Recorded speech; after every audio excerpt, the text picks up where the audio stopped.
I've been creating content on YouTube for over 5 years now, and over that time my setup has changed and evolved quite significantly. However, after my recent round of upgrades, I don't anticipate there to be any major changes to my setup for quite some time. At least that's really what my wallet is hoping. But now that I'm a full-time content creator here on YouTube and over on Twitch, I thought now would be the perfect time to give you a little sneak peek behind the curtain at how I run this channel on my own personal YouTube studio. So we'll start off with the largest part of the setup, and quite literally that is the desk. Due to the nature of my work, I can very easily be sat at this desk from morning until night. Because of this, I needed a versatile desk that gave me options, and I've seen a lot of other creators use sit-stand desks, but I was never quite sure if they were all hyped up to what they're meant to be. But FlexiSpot were kind enough to send me over their E7 sit-stand desk, so I had a chance to try this standing thing, and it's genuinely actually changed my life. Sitting down for long periods of time can actually be really tiring and make your body ache quite a bit, so having the option to stand up for periods of the day is actually really energizing. If you watch my streams over on Twitch, you'll already have noticed that I moved from sitting to standing quite a lot, and actually it really helps me able to stream for a lot longer. As the desk does move from sitting to standing, cable management is never going to be 100% perfect, but I think I've done a pretty good job. Taped underneath the desk, I have a surge protector that feeds power to the desk, the monitors, and the lights that are attached to my desk. And then I use these cable routers to keep most of the wires that are going up the legs of the desk and underneath the desk quite tidy. There are a couple of cables going from my PC to the back of my monitors, as well as the actual surge protector plug-in cable to the wall that are hanging loose, but I guess you can't really do much about those ones on the grounds that they have to have a bit of slack as the desk moves. The desk arrived in 3 really well protected and packaged boxes. The instructions were super clear and I was able to build it myself in half an hour or so.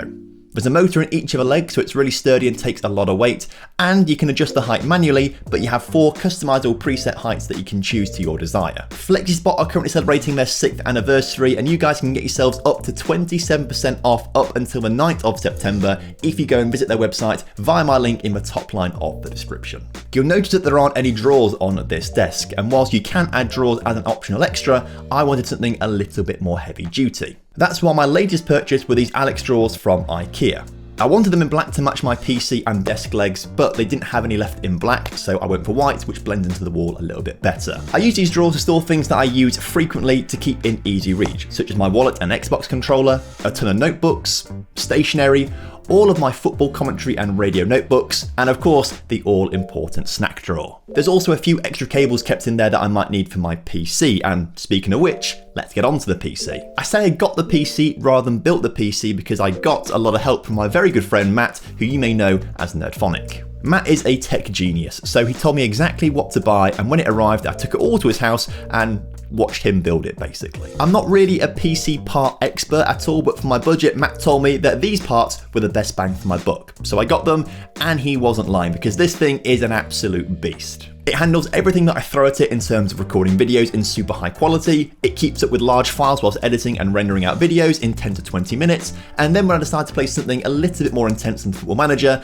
I can play it in ultra graphics with high frame rates. And in order to unlock the really high refresh rate, I recently bought this brand new Samsung Odyssey AG700 monitor, which of course was another one of Matt's recommendations. In fact, these days I don't buy anything techie without consulting Matt in the first place because he genuinely knows everything. I did go all out on the monitor though. It's a really nice 28-inch 4K 144Hz panel with some nifty HDR modes as well.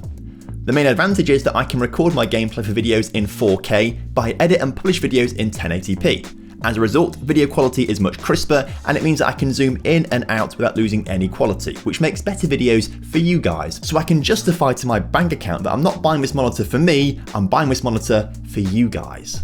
The other monitor is a fairly inexpensive 21-inch BenQ model that I use in portrait mode. It used to be my primary monitor, so switching from 21-inch to 28-inch was like a whole new game to me. But previously, my secondary screen was the monitor that I got from my work, but when I quit my job to do this full time, I had to give it back, hence why I had to get a brand new one. I've got this screen on a monitor arm as the stand wasn't adjustable, so I couldn't put it in portrait mode. With any monitor, you're going to get a little bit of wobble when you type on your desk, but this one is actually pretty sturdy as it's quite a small screen, but in portrait mode with the arm directly behind it, the centre of gravity is pretty low, so actually it doesn't move all that much. The reason I haven't got the main monitor on an arm is because it's a lot bigger and I think that would wobble an awful lot more with an arm, and that can be quite distracting. As a secondary monitor, it's mostly used just for scrolling through Twitter and Spotify playlists, browsing files when I'm editing footage, and being used as a script for videos, but I find it most useful when I'm streaming. I'm able to monitor what you guys are seeing on stream, whilst also being able to get a really nice full-size chat and activity feed right next to the camera lens. So when I read the chat, it basically looks like I'm talking directly to you. Speaking of the camera, I use the Canon M200, which is a really nice compact mirrorless camera. Using a mirrorless camera means that my face cam is in the highest quality possible, rather than using something like the Logitech C920, which I used for a number of years. It sits on a mic arm so I can move it around as and when I need to, and I've got a dummy battery inside, so the whole thing is powered by a USB cable. I use a micro HDMI cable to plug into an Elgato cam link, which allows me to record myself in up to 4K resolution. However, I only record in 1080p as the camera is limited to 24 frames per second at 4K rather than 60 frames per second at 1080p, which is what I record my gameplay in. I also like to record via the Elgato cam link straight onto my PC rather than using an SD card on the camera itself, and that's because I use my microphone to also record myself in OBS, so it just takes that a step later on to sync up video and audio. Speaking of the microphone, this is the one that I use. It's the Rode NT1A, which is a microphone favoured by recording artists for its crisp and clear sound. It doesn't quite have the same bassy punch as something like the Shure SM7B, but it delivers a really true-to-life sound. This plugs into a Scarlett i2i audio interface, which in turn plugs into my PC. An audio interface gives you a little bit more control over your audio with volume controls directly on it. I also plug my headphones into the audio interface as well, so I can directly monitor my sound when I'm streaming to you guys as well. I used to use a pair of Sennheiser HD450s, but I got a pair of Bose QC40s as a pre-order bonus when I bought my Google Pixel 6, which are 1, comfier, and 2, have a more neutral sound, which is better for editing work compared to the Sennheiser's more bassier profile. Then there are a ton of peripherals that we can talk about as well, and we'll start off with what's on the desk with the mouse and keyboard. Both my mouse and keyboard are Logitech. For the mouse, I use the MX Master, and my keyboard is the K780. As you might have been able to tell from my PC setup so far, I'm not really a big fan of RGB lights or things that look particularly gamery. I'm also a big fan of a nice quiet keyboard as well, and this fits the bill. The mouse is really comfortable and the keyboard has a good typing experience, and you can connect both mouse and keyboard to multiple devices for seamless switching, which was really handy when I used to have a work PC as well as my actual PC to switch between the two throughout the day. Right next to them is my Elgato Stream Deck.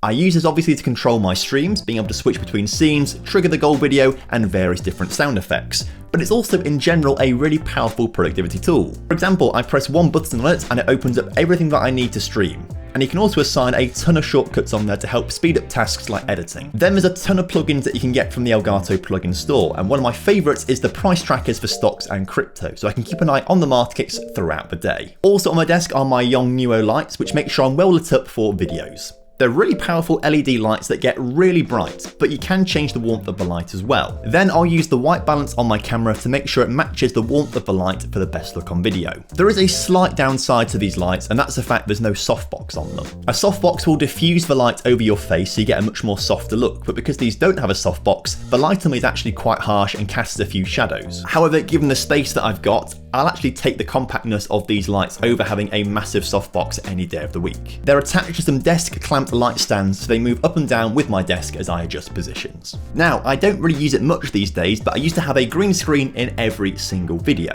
I started off with basically a green sheet hung on some light stands, but grabbed the Elgato screen a couple of years ago, which is a lot neater as it packs away, but also has the advantage of being a smooth surface with no creases in it. I've also got an Xbox Series X on the desk.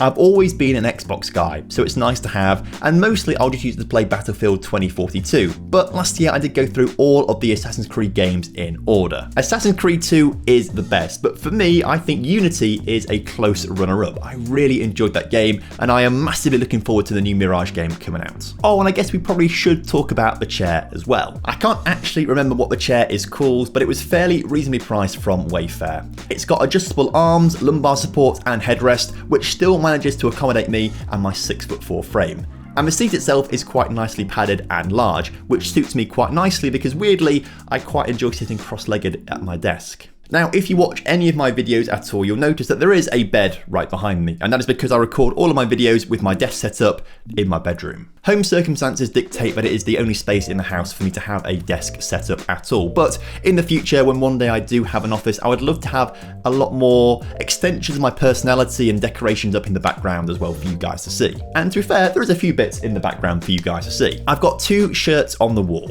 This one was from a charity match that I played and scored in a few years ago, and the other one was sent in by Football Manager in the build-up to FM21. The box they sent me it in I have on display on the other side of my room away from the camera, as well as this Xbox controller that Microsoft sent me to celebrate the game coming to Xbox.